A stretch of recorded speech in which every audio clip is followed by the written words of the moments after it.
Hello. Today we'll be discussing magnetism and electromagnetism. First, we will look into the origin of all magnetic fields.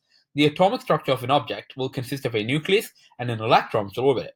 The nucleus and electron of the atom will spin on their axis, and this motion produces tiny magnetic fields in addition to the magnetic field caused by the electron orbiting the nucleus.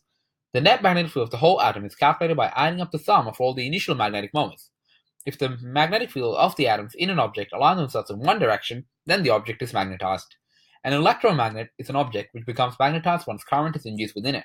It will consist of an iron core, a conductive wire known as a solenoid, which is connected to the positive and negative terminal of a battery.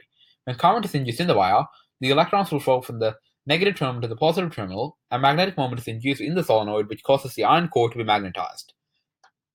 If the magnetic moment of an object remains magnetized without the influences of an external magnetic field, then the object is an example of a permanent magnet.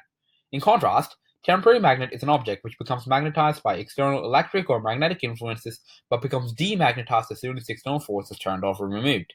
Ferromagnetism is the magnetic property associated with an element with unpaired electrons orbiting the nucleus and thus have the capability to produce magnetic moments. Iron, nickel, cobalt, gadolinium, terbium, and dysprosium are examples of ferromagnetic materials.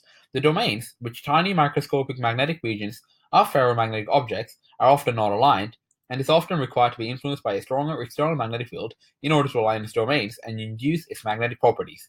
Once the ferromagnetic material is magnetized, it will form a magnetic bond with the external magnetic field and exert an attractive force which induces magnetic fields as shown below. In a permanent magnet, there is a north and south pole, and there are magnetic fields coming out of the north pole and into a south pole. The arrows represent where a north pole would be attracted to if it were placed in that region, as opposite poles attract and like ones repel. The magnetic moment is stronger closer to the poles and get weaker as they move away from the pole. A current-carrying wire will consist of a concentric magnetic moment which becomes less dense and weaker as it moves away from the wire.